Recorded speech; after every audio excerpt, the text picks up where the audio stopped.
Hi, I'm Andrew and I teach. I give classes in English and linguistics. As an English teacher with years of experience, I specialise in academic English, business English, and exam preparation, especially the Cambridge suite of exams and IELTS. As for linguistics, tell me in advance what you need to discuss or learn about, and I would be happy to help. Remember, subscribe, it's free, it costs you nothing, and hit the like button too. Have you done that? Thank you. So this video is about reading and how reading helps your English. Reading can help your language acquisition in several ways. First, reading exposes you to new vocabulary and language structures, which can help you to expand your language skills. When you encounter a word or phrase you don't understand, you can use context clues or reference materials such as your dictionary to figure out its meaning, which helps you learn and retain new words. Additionally, reading can help improve your grammar and syntax. By reading texts written by native speakers or authors who are skilled in the language you are learning, you can see how the language is used correctly and model your own use of the language after this. Furthermore, reading helps improve your comprehension and listening skills. When you read, you are processing written language and constructing meaning from it. This can help you better understand spoken language as well, as you are more attuned to the way the language works and are able to make connections between written and spoken language. Finally, reading can be enjoyable and help increase your motivation to learn a language. When you find texts that interest you, you're more likely to engage with them and be motivated to improve your language skills in order to better understand and enjoy the material. I don't normally recommend books. Much like television series or movies, I believe you should find material which is compelling, captivating, and interesting to you. However, if you're struggling for ideas, here I will describe some great books. If you have an upper intermediate level of English, you should be able to read these novels in their original format rather than buying graded readers. This will give you a real sense of achievement when you read these stories. Of Mice and Men is a novel by John Steinbeck, published in 1937. The story is set during the Great Depression and follows two ranch hands, George Milton and Lenny Small, as they travel together and work as labourers. George is a small, wiry man with quick movements and sharp features, while Lenny is a giant of a man with a childlike mind and a love of soft things. Despite the differences, the two men are close friends and are deeply loyal to each other. They have a dream of one day owning their own farm, which they hope will give them stability and security that they lack in their current lives. As they work on a ranch in California, they become friends with some of their fellow workers, including Candy, an old swamper with a missing hand, Curly, the aggressive and territorial boss's son, Curly's wife, a lonely woman with a troubled past, and Slim, a skilled mule driver with a natural understanding of animals. However, their dream is threatened when Lenny accidentally kills Curly's wife, leading George to make the difficult decision to protect Lenny from the consequences of his actions. The novel ends with George fulfilling a promise he made to Lenny, providing a poignant and tragic conclusion to their story. Fantastic Mr. Fox is a children's novel written by Roald Dahl. It tells the story of Mr. Fox, a clever and cunning fox who outwits his farmer neighbors to steal food for his family. Mr. Fox lives in a hole in the ground with his wife and 4 children, and every night he sneaks out to raid food from the farms of Boggis, Bunce, and Bean for chickens, ducks, and geese, and other types of food. The farmers, frustrated by Mr. Fox's thievery, decide to hunt him down and kill him. They block the entrance to his hole and try to dig him out, but Mr. Fox is too clever for them and comes up with a plan to outsmart them. With the help of his animal friends, he digs a tunnel under the ground and escapes to safety.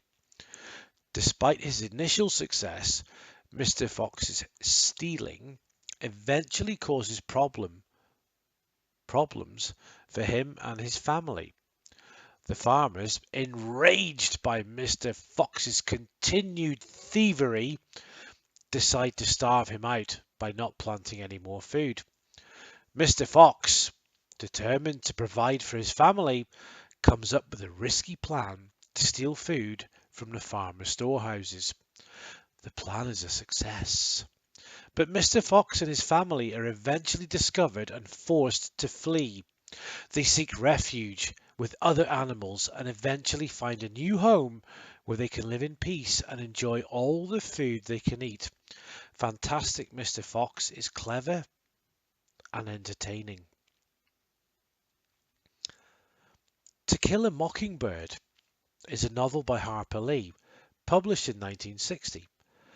The story is told from the perspective of a young girl named Scout Finch, who lives with her brother, Jem, and their father, Atticus, in a small town in Alabama. The book explores the themes of racism, prejudice, and social inequality through the story of Tom Robinson, a black man who is falsely accused of raping a white woman.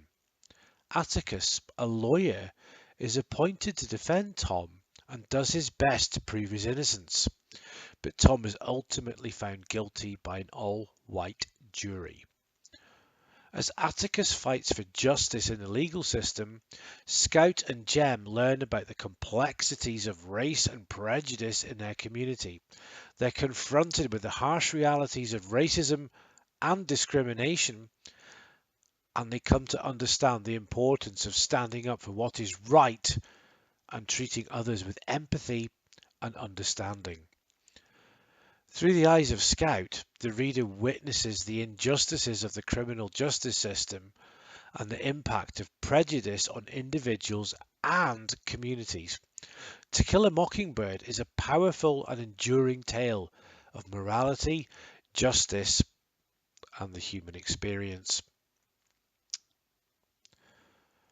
Harry Potter and the Philosopher's Stone is the first novel in the Harry Potter series, written by J.K. Rowling. The story follows the life of Harry Potter, a young wizard who discovers on his 11th birthday that he is famous in the wizarding world for surviving an attack by the dark wizard Voldemort, who killed his parents and left him with a lightning-shaped scar on his forehead. Harry is taken in by his abusive aunt and uncle, who have hidden the truth about his past from him. However, on the eve of his 11th birthday, he is visited by a giant named Hagrid, who tells him about his true identity and takes him to a wizarding school, Hogwarts. At Hogwarts, Harry meets his 2 best friends, Ron Weasley and Hermione Granger, and together they face many challenges and adventures. They are sorted into different houses. Harry is placed in Gryffindor, Ron in Gryffindor, Hermione in Ravenclaw, and begin their studies in magic.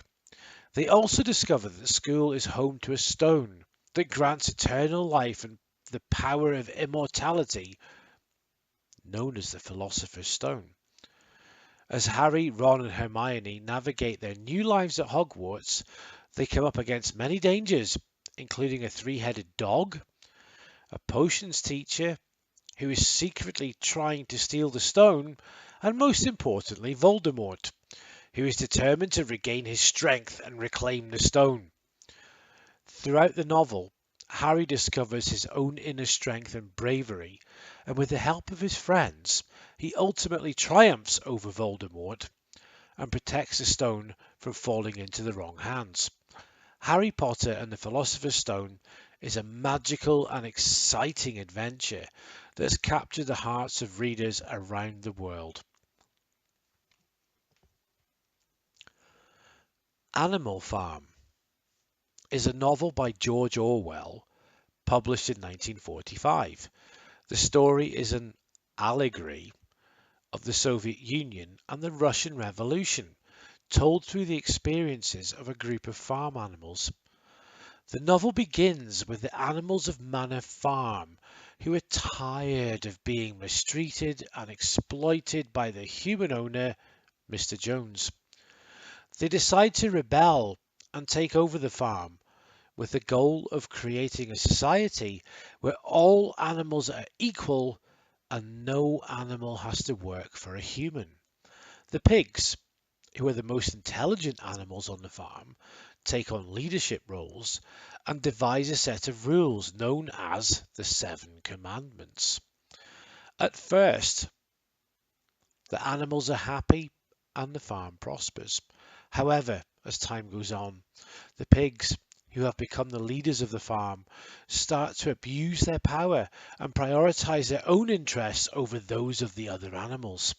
They begin to act more and more like humans, walking on two legs, wearing clothes, and drinking alcohol. The other animals become disillusioned and realize that the pigs have betrayed their original ideals. In the end, the animals of Animal Farm are no better off than they were under Mr. Jones, and the rebellion has resulted in nothing more than a change of masters. Animal Farm is a cautionary tale about the dangers of revolution and the corrupting influence of power. I would like to develop this into a learning community. Subscribers and commenters are critical for this. So I hope you enjoyed this video. Remember to check out my website for high quality English classes. Alternatively, share this video on social media. If you found this video useful, you can always buy me a coffee. The link is below. That's it for this video. Thanks for watching. See you next time.